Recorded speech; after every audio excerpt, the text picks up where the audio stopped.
मूर्तियों और नेताजी के स्टैचू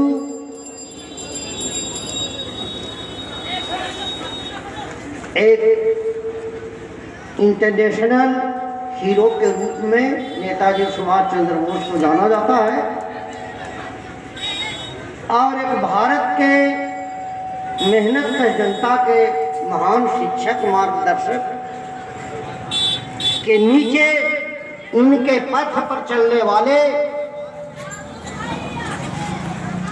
शहीद स्तंभ और स्मृति स्तंभ दोनों लगी है। एक तमाम साथियों को और इंटरनेशनल हीरो नेताजी सुभाष चंद्र बोस को मैं हार्दिक अभिनंदन करता हूं।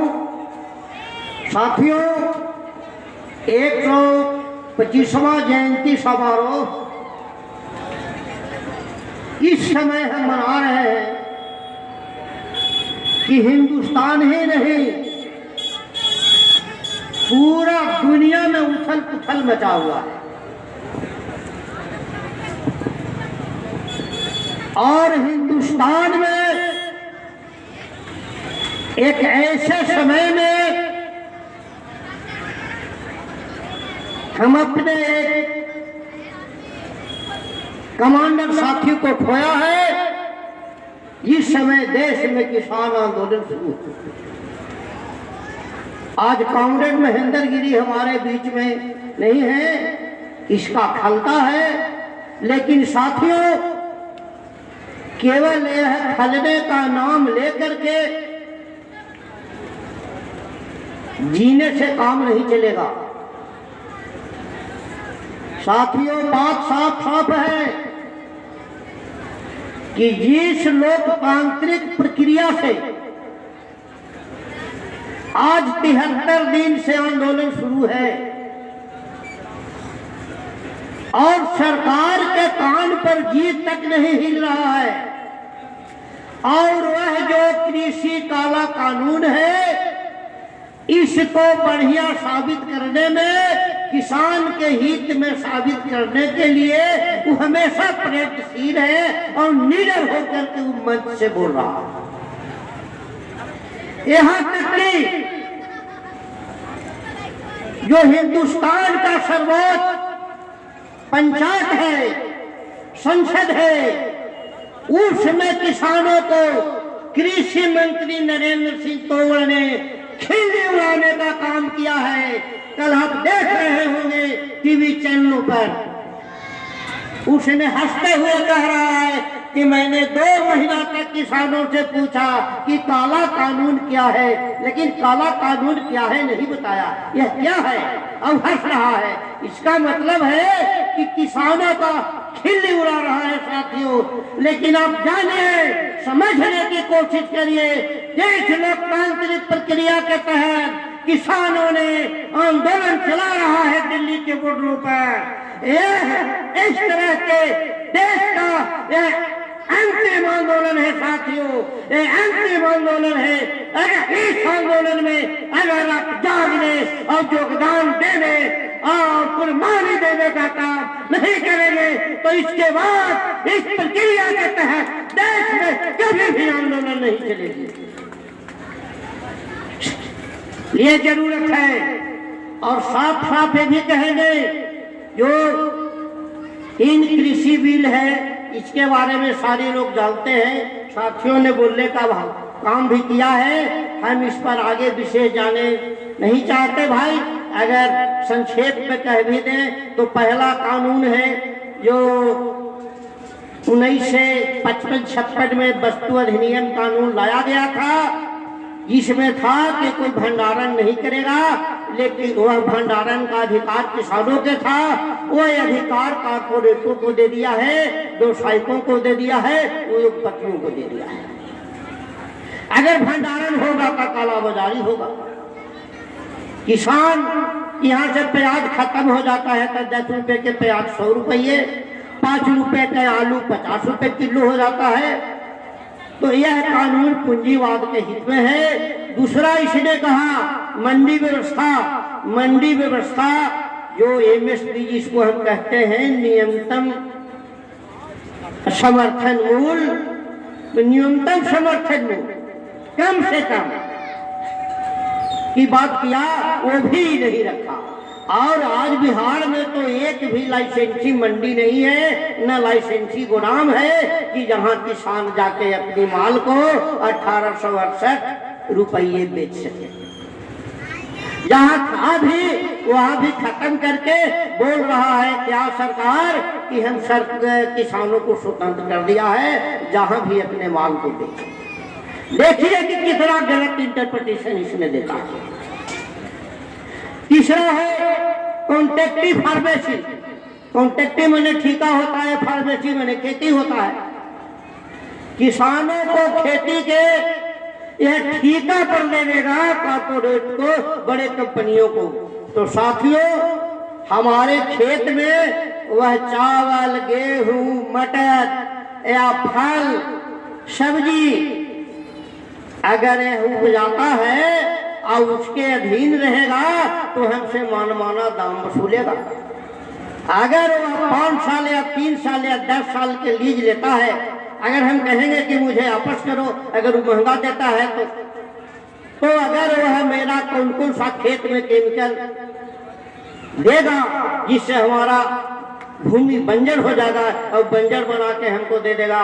इसलिए पहले का इतिहास 1866-67 का है कि बंगाल स्टेट में ईस्ट इंडिया कंपनी किसानों को बीज मुहैया कराया करता था, जबकि उस समय बांग्लादेश, बंगाल, उड़ीसा, झारखंड और बिहार एक स्टेट में था। तो एक साल मुहैया नहीं कराया बीज तो पूरा बंगाल स्टेट का भूमि बंजर हो गया और भीषण अकाल पड़ा कि अपनी माँ का बच्चा बहुत प्यारा होता है, उसको भी वह भोजन नहीं दे सकती थी, वह स्वयं खा जाती थी। इतना भीषण अकाल आया तो यह कॉन्ट्रैक्टिव फार्मेसी के तहत अगर उद्योगपतियों का यह जमीन दे देगा तो यही हालत होगा साथियों। और नए सिरे से उस तकनीकी के आधार पर नए सिरे से आवाम मेहनत कर जनता को, किसानों को गुलामी की जंजीर में यह कसना चाहता है। लेकिन साफ साफ बात है कि एक क्रांतिकारी संगठन को, वामपंथी संगठन के पार्टी, सेना या मोर्चा निहायत जरूरत है। किंतु साथियों, उसका एक क्रांतिकारी, एक कम्युनिस्ट, एक वामपंथी वह शांति प्रिय होता है, वह शांति नहीं चाहता है। शांति प्रिय निहत्ता किंतु जन सशक्त आंदोलन की तरफ बढ़ता है। अगर उसको सरकार गोली बंदूक के द्वारा, लाठी के द्वारा दबोचना चाहती है तो न्यूटन का तीसरा गति कहता है कि हर क्रिया के बराबर विपरीत प्रतिक्रिया होता है। और अगर सरकार शांति प्रिय आंदोलन को वह गोली बंदूक, लाठी से दबोचना चाहता है तो किसान ने लाठी का जवाब लाठी से देना शुरू करेगा तो सेना का काम करेगा। संघर्ष में ही विकास होता है, पदार्थ जो है वह गति में ही सुरक्षित रहती है। इसलिए साथियों, आपको गति जरूरी है और किसानों का आंदोलन जो है। और आप देखिए नरेंद्र मोदी ने झूठ, इतना झूठ बोलता है कि डॉक्टर गोविंद को इसने भी झाँक दिया। राम का नाम लेता है। आप जान लीजिए कि जब लक्ष्मण को लंका में शक्ति बाण लगा था तो धौलागिरी पर्वत पर हनुमान से जीवन मुक्ति के लिए चले थे। तो बीच रास्ते में राम का दूत कालनेमी जो राक्षस था, दमनकारी था, वह मिनटों में, सेकंडों में सैकड़ों बार राम नाम जप कर रहा था। हनुमान ने उसे पहचाना। अच्छे उसी प्रकार से यह राम के नाम लेकर के हिंदुस्तान के गद्दी पर एक काल देवी बैठा हुआ है, नरेंद्र मोदी। इसलिए आपको हनुमान बनना पड़ेगा और उसको धर के टंगरी फाड़ना पड़ेगा। साथियों, आप देखें कि राम के नाम लेने वाला राजा यहाँ पेट्रोलियम 93 रुपए लीटर है और सीता के मैके में नेपाल में पेट्रोल 53 रुपये है और रावण के राज लंका में पेट्रोल 51 रुपये है। यह बोल रहा है कि अंतरराष्ट्रीय दाम बढ़ गया है पेट्रोल का।